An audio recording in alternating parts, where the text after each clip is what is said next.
What if the most unconventional path leads to the biggest breakthrough in venture capital? I think I've had a pretty non-traditional route into VC, and I always say my career is, I probably should use better words, but wiggly, wonky, hodgepodge. But she discovered that most VCs are building on shaky foundations. It would probably be a bit more intentional with how we thought about constructing the business and the roles and the responsibilities and those communication patterns.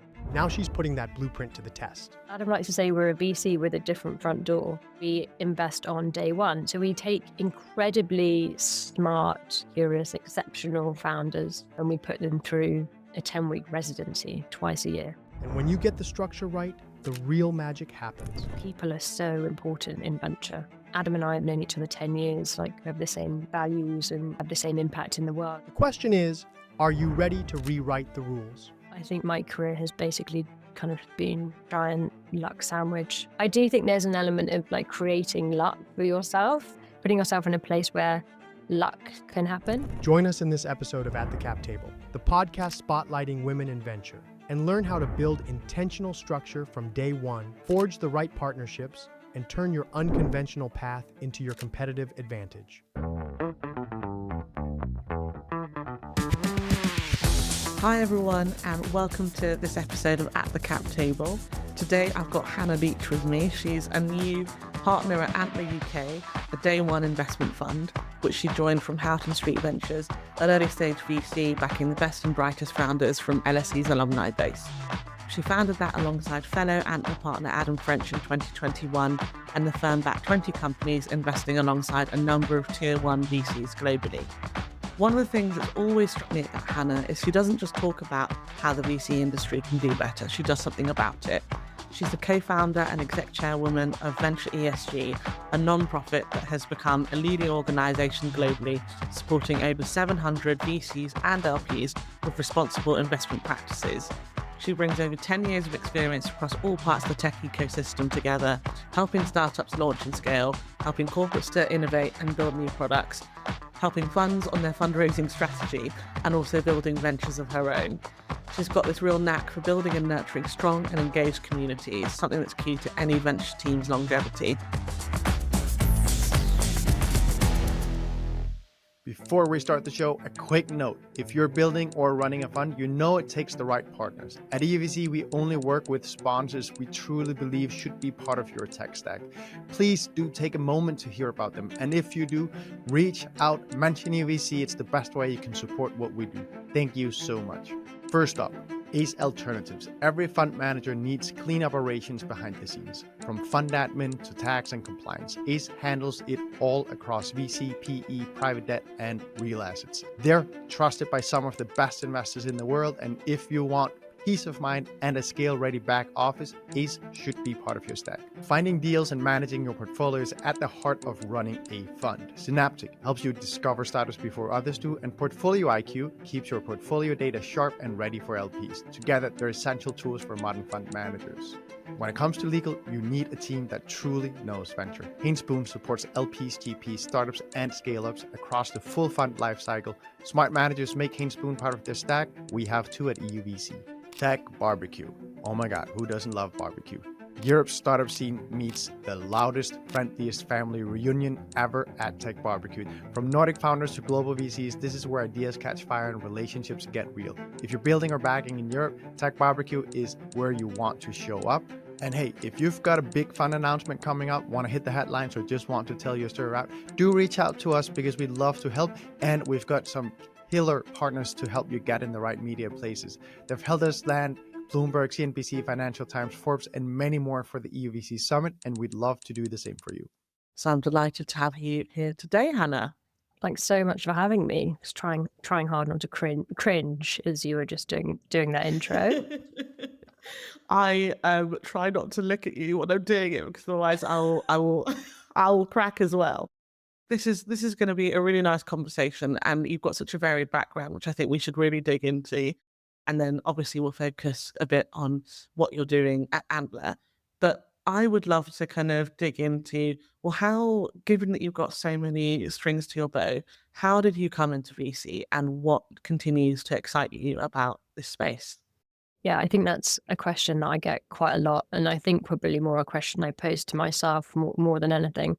I think I've had a pretty non-traditional route into VC. And I always say my career is, I probably should use better words, but wiggly, wonky, hodgepodge, any of the above.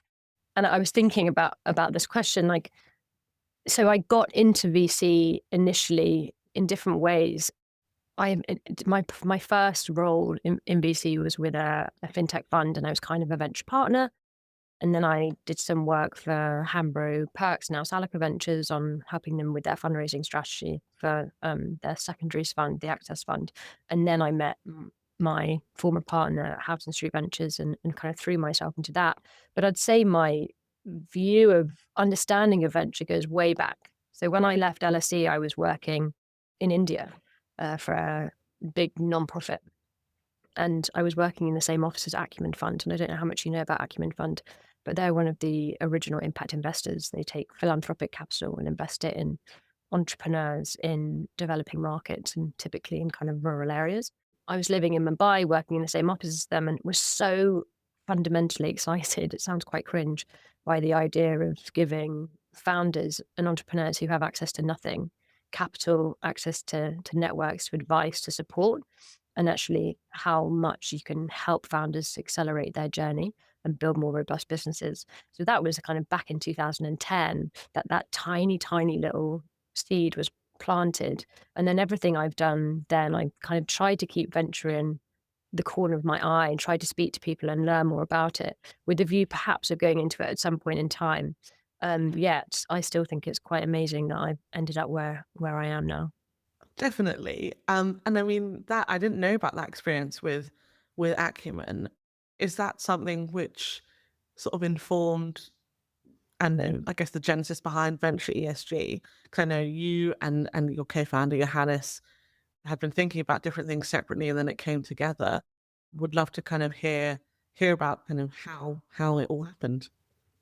Yeah, it's I use this term for myself, an impact groupie, because I've never actually formally worked in impact investing. Because when I wanted to go into the space after my graduate degree, I got told you need to go work in investment banking, or you need to work for a startup, and you won't be able to make it in the space if you haven't done either of those things. So what I did instead is I volunteered for Acumen Fund in the UK for about 5 years, got really embedded in the ecosystem, and always just maintained an interest. But the thing about Venture ESG is we're not focused on impact necessarily, and we always are very clear about the difference between ESG and impact, and how the two are different and what that means for companies and funds. If you ask my dad, he'll be like, Hannah, you care about the world. You're not going to be able to escape that. And maybe I do more than I like to admit. But I think I've had a lot of experiences in my career working for organizations that I don't necessarily think had the best culture.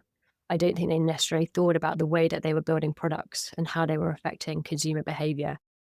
I helped set up an organization that was working around the time that GDPR came out, trying to help fast growth startups, understand how they were handling their data, and not just to tick the GDPR box, but help them understand how they were communicating that to their users transparently, communicating that in their team, all of like the security access control stuff. And all of that combined, when I started Houghton Street Ventures, kind of made me analyze what we were doing, how we were making investments. And then you layer in the LSE's focus on social science and humanities. And we weren't investing in impact first businesses, but we wanted to make sure that the businesses we were investing in were really cognizant of their role in the world with how they affected human behavior, what impact they had on the planet. And it just felt there was a real gap there, that VCs weren't really thinking about this responsible component. And I never set out to start a nonprofit alongside raising a first-time fund. I wouldn't really advise anyone to do that because it's kind of brutal. But it just felt like there was a need and an interest in the market. Incoming regulation was affecting that. And then I happened across Johannes, who was writing at the time. He was the only person who was writing about something vaguely related to this. I think he was calling it the ethics of venture capital at the time. And, I harassed him on LinkedIn, convinced him to take a call with me. And, the rest is history. Here we are. Amazing. And, it's a globally significant firm. I think that in just sort of 4 short years, it's got all these members. How did you envisage that when you built it, and how has it met or exceeded your expectations? Yeah, I mean, I don't think we ever intended it to be what it is now, and that's very kind that you say it's a globally significant firm, because I feel like I'm every day wonder if we're going to become redundant, or people are going to stop needing us. And even though we're doing a lot around the world, it's never kind of complacent about that. When we started, we bandied around this term coalition. Let's start a coalition. Let's just bring people around the table. Let's build a community. That then snowballed into something. And after kind of 5 months of putting people around the virtual table during COVID, we actually, formally set up the entity in July of 2021. And really what we've done is just reacted. We've reacted to our members. We like to say that we're strategic, but also very much in touch with what our members are doing, feeling, thinking, and hopefully we can provide support for that. So if you take the example of defence tech and dual use, that's really shot up in the last 12 months. But at the same time, we felt that lots of funds weren't necessarily thinking, or were thinking, but just didn't have the tools to think about responsibility in the context of making defence tech investments. So we, put out a report, and we now do training. We've built out a community. So we try and keep in touch with what's happening in the broader market, and then embed that in what we provide to our members. And in, I guess kind of more personally, in what ways has it taught you things about co-founding relationships or running a business that you might take with you into more of your investment work? Oh God, that is a wonderful question. So Johannes and I are very good friends. We've kind of become friends as we've become co-founders, which I think is a wonderful thing.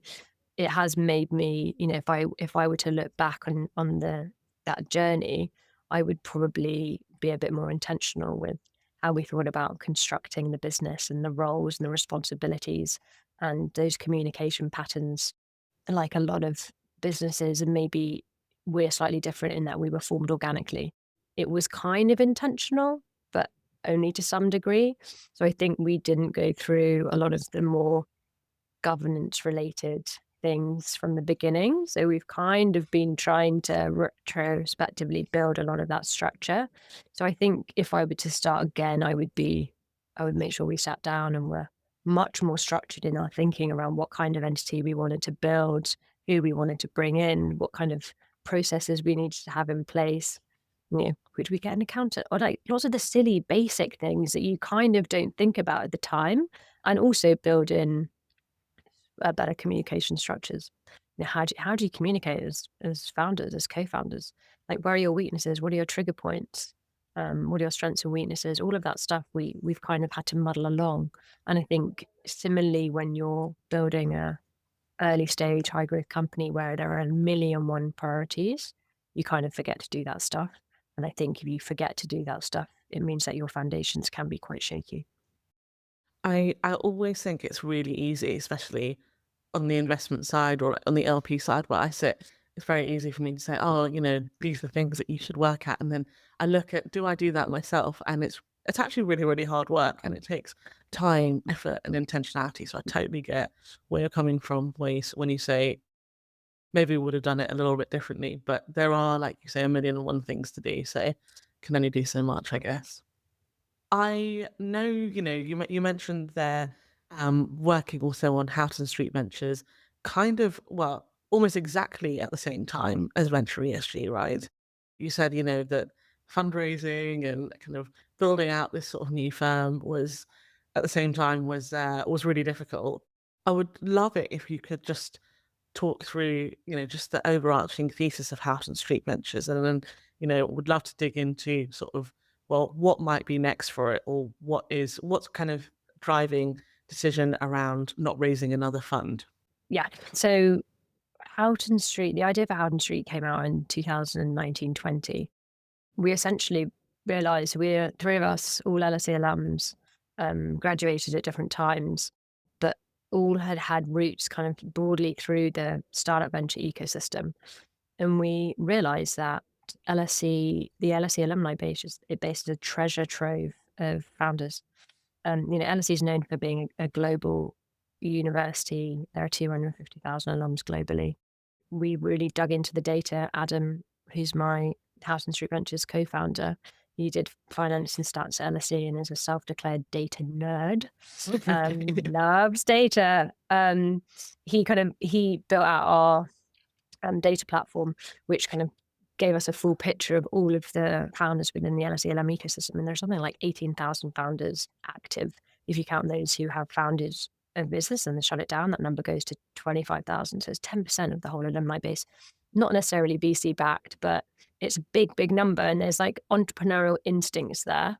27 unicorns within that community. They raise about 4 to 5 billion in venture capital every year. So if you think about the opportunity size, it's big. You look at how much the UK rate, like the UK startups raise in comparison is 19 billion, I think, a year. So it's actually it's quite far off, but not too far off. And then you think about what differentiates a VC fund is access. How can you get access to the best founders and how can you support those founders? I always think about affinity. Affinity is a great way to get conversations going with people and build relationships. And that LSE affinity runs really deep. So we would speak to people who had left uni 30 odd years ago. They hadn't heard from LSE, but they would respond to a LinkedIn message and they'd be like, oh, I had the best experience at LSE that summer. And I have a photo of LSE on my office wall. And it's so like core to people's experience, very formative. So people would respond to emails and LinkedIn cold outreach, and that not only provided us access to the best founders, but it also provided us access to all of the alumni who would provide that kind of platform support ecosystem, whether that was for follow-on investment or co-investment or BD opportunities or talent. So we really built out over those 4 years this really rich ecosystem.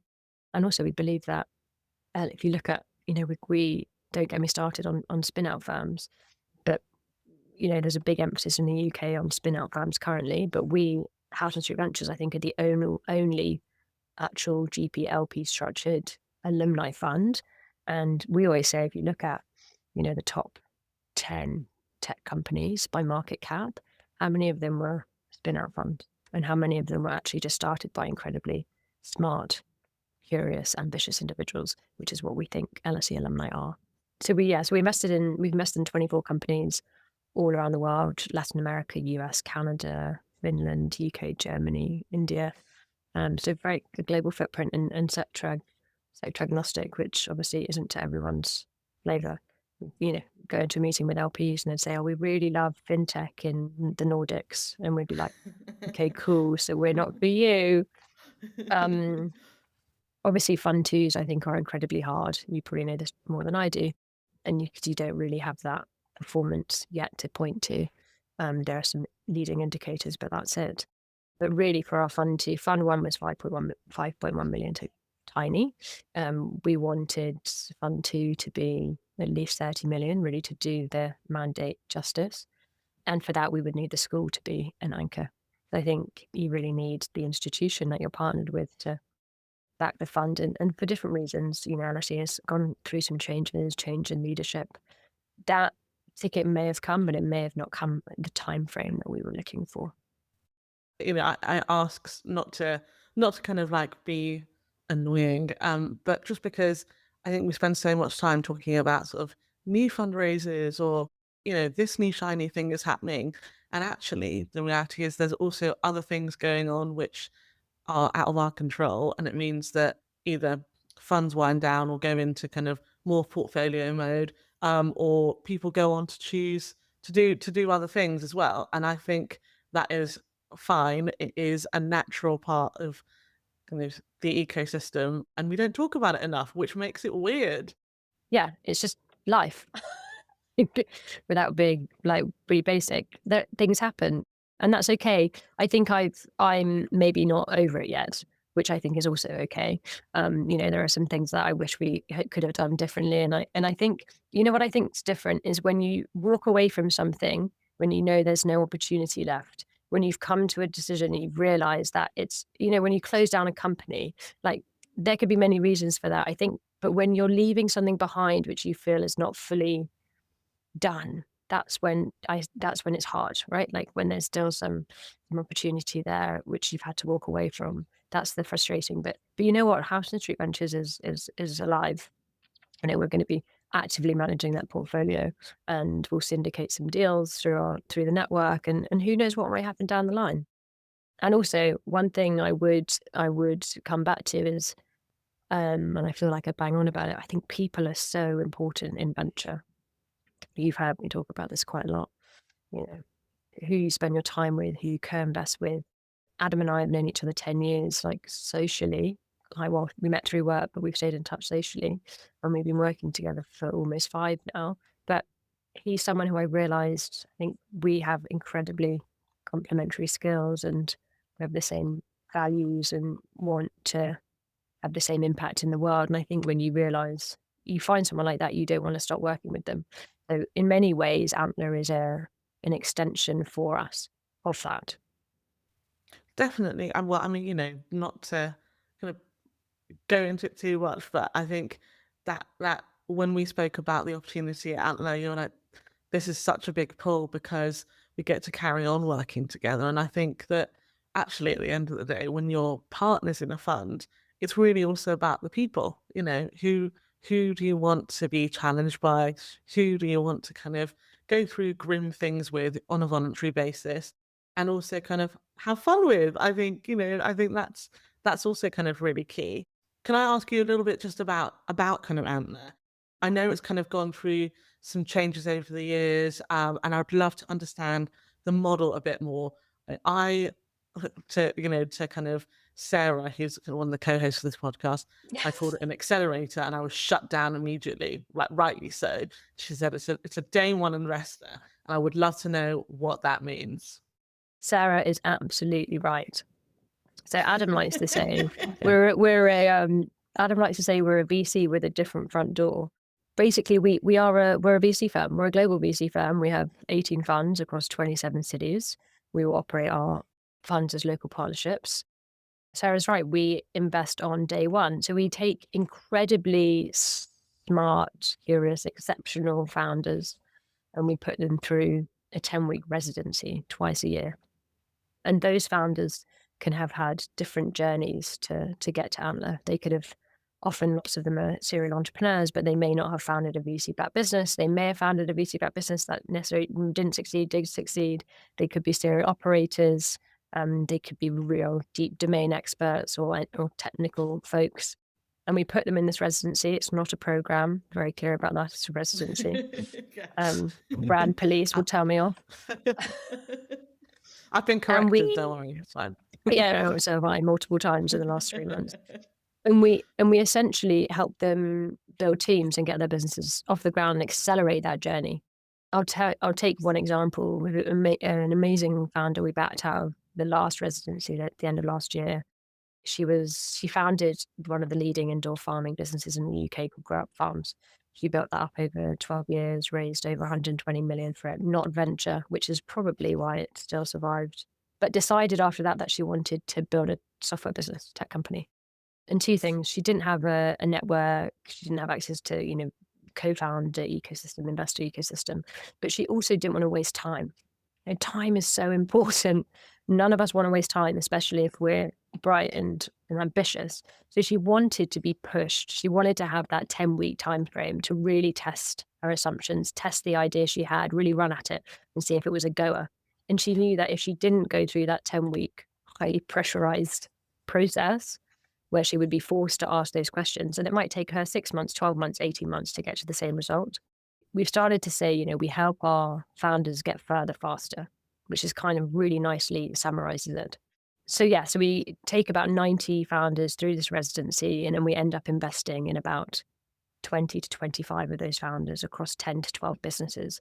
And some of those people will have applied to the residency with an existing co-founder. They may have a product, they may have an idea. Others may be exploring and looking forward to team up with someone. I was going to ask you, is there a residency at the moment? Yes, we are week 3. Wow, okay. What are you seeing? What kind of things do you see at sort of the week 3 point? Because I guess we're approaching halfway, right?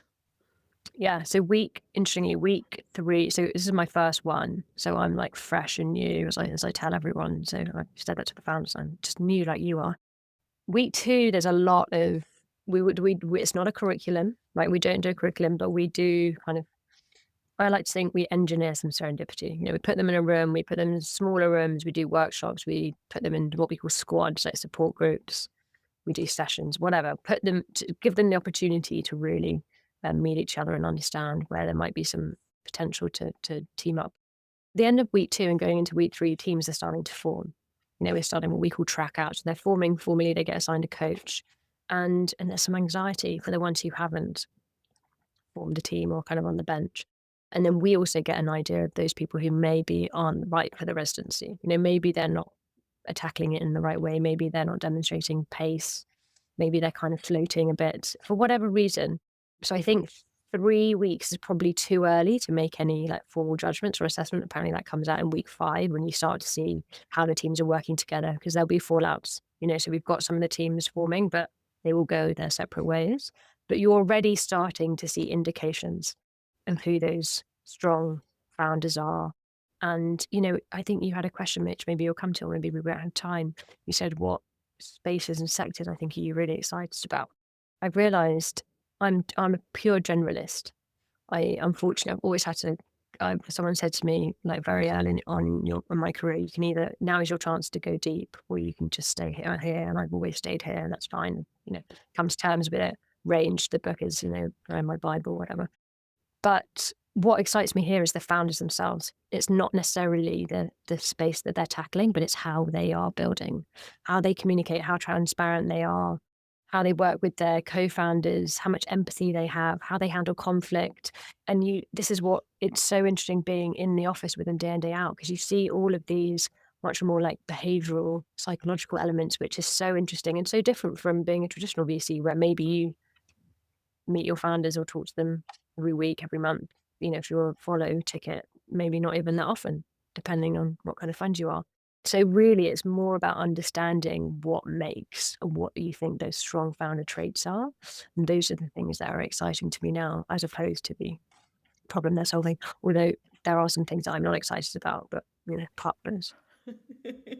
What you're saying, I'm smiling quite a bit. Just it reminds me of when I was working at Entrepreneur First as well. Yeah. And I think there's so much kind of just information you get just from being around people and getting to know them, understanding their mood, seeing how they work and how they're kind of coping with this quite adversarial kind of environment every single day and still turning up. And I was kind of amazed by that and very happy to be on the other side of it, doing the observing as opposed to kind of like being in the zoo.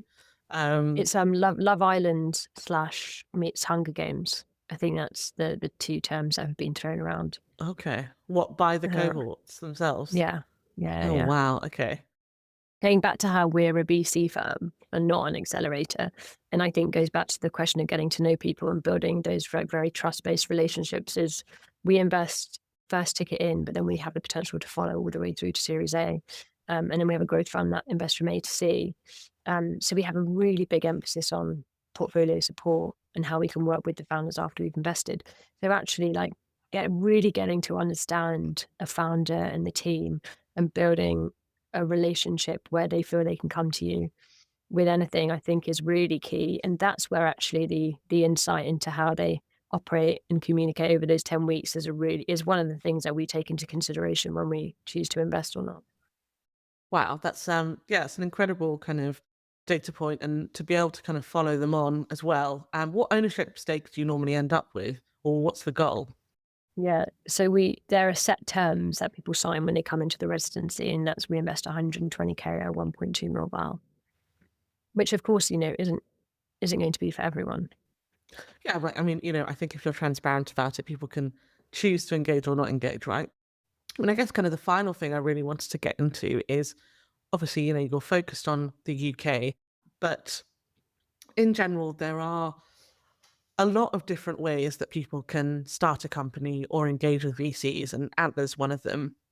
What do you think about lots of the new programs and things that have been announced recently, Project Europe being one of them, and how good do you think they are for founders or for setting up a company? Someone wrote, who was it? Someone was at one of the team, George at local Globe, wrote a piece recently about the total football, like how we need to kind of all work together within the ecosystem. And I I think that's true. I think all of these initiatives only make our European and UK foundation so much stronger in terms of being able to be a founder and being able to take that jump and know that there are initiatives, programs, funds, angel networks, whatever that can help you get your venture off the ground. I'm not one for like glamorizing venture. I don't think it's for everyone. I think we probably need to have more conversations around the types of businesses that that can be built. I don't think entrepreneurial instinct necessarily maps to building a VC scale business, and I think that's kind of okay. And there are lots of alternative funding routes. But in terms of building Europe's future unicorns, I think there's so much happening on the ground level. And I think we probably need to do a better job of joining forces and not competing. It's one of the things that we did that has been so amazing at VentureESG is this collaborative network. And it sounds all softly, like, but, woo, whatever. But I really believe that actually kind of letting our guards down and working together to see how we can make the ecosystem stronger is what we should be doing. And of course, you know me, I'm naturally cynical.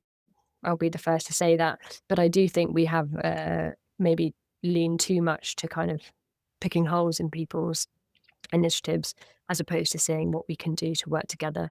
I think Europe has a long way to go, and I would say the emphasis probably need not be on necessarily the first tickets in the early stage, but more how we can provide that scale up capital. And, at Antler, we're doing a lot around the Mansion House reforms and looking at how we can unlock that pension capital. And that's probably a bigger conversation. But I think if you look at it as a system, there are loads of different areas we need to tackle. But I think the likes of Project Europe only make the European story stronger over time. Definitely. And also, I think people who've worked at different initiatives kind of cross-pollinating, we've got kind of Kitty from EF who's kind of now leading that initiative. I know kind of people from Antler have also come from sort of Darren other on our team was initiatives. at EF. Right.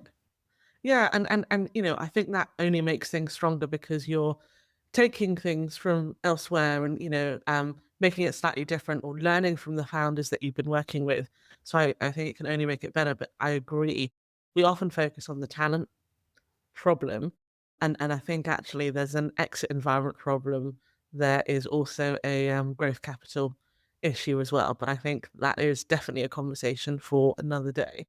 But yes, I mean, I think in terms of kind of areas that you think are particularly strong within sort of UK and Europe, are there kind of the tech areas or sort of sectors that you're really excited about seeing grow through your work at Antler? So 3 months in Antler, so that's always, I'm going to stop saying that as my caveat. But if you look at what I've been doing more broadly, I think you can't escape the fact that Europe, when it comes to sustainability, Europe just feels like very, very, very far ahead in terms of attitudes. I think some of the regulation, I mean, that's a whole nother conversation. But I feel like I'm still really excited about founders tackling this space. Interestingly, in this current residency, we've seen a dip in founders working in climate and sustainability, and I'm still trying to dig into that, but I'm still pretty optimistic about that. I think fintech in the UK is always going to be an exciting area, having been involved in that since the kind of 2013 now. And then AI. We've got one of our companies here is an ex-GCHQ guy. He was there for 8 years building in the AI safety governance space. I think if you look at how we're tackling regulation, the European regulation on the AI front and some of the talent in the market, I think the confluence of those two are going to lead to some really, really interesting dynamics. So very, very keen to stay on top of that. And also, I think it is a bit more of a thoughtful approach to how models are being built and utilized. One of the things we haven't mentioned when it comes to sort of success is the role that luck can play sort of in our journey. And I often think about that when it comes to the founder's journey. But love to kind of get your perspective on how you think luck has come into your career, if at all. I think my career has basically kind of been, it's just luck upon luck upon luck. It's like a giant luck sandwich or luck bus, double decker, triple decker bus, or whatever the term is. I do think there's an element of like creating luck for yourself in kind of along that line of the engineered serendipity, but putting yourself in a place where luck can happen. But I've been very, very lucky. People have taken a punt on me in various ways. And I feel very fortunate that that's happened. But I don't have like the perfect career. I don't have I haven't had the perfect career. I don't even know what the perfect career means. But no, I've been lucky. I've met the right people at the right time. Luck, it plays a huge part, but I also think you need to have your eyes open and be in the right place and talk to people and make sure that you maximize your chances of luck happening. Yeah. I think kind of lean into things that seem a bit different and go with your interests and say yes. And if it doesn't work out, then it will hopefully put you on the path of something else. Always, yeah, exactly. Be open to being opportunistic. And also, I firmly believe that like no door is truly actually ever closed. I think we get so scared about making the wrong step, wrong move, and not being able to move backwards or to move sideways. And I think it's all about your attitude and how you create that personal narrative for yourself and for everyone else. And if you can find like the common thread that links all of those seemingly disparate, wonky bits, will be fine. I'm actually saying this aloud to myself more than anyone else. I'm imagining you now kind of like in your own version of Takeshi's Castle. There's the bit with all the doors, and behind them, some of them are demons, and then behind other things, it's like money and stuff. So that is how I'm going to end today and choose to think of you forevermore. Thank you so much for joining me. And thank you for having me. And having a lovely conversation. And I'll hope to see you soon. Thanks for listening to this special episode on the European VC. If you love our show, join our community by subscribing at EU.VC.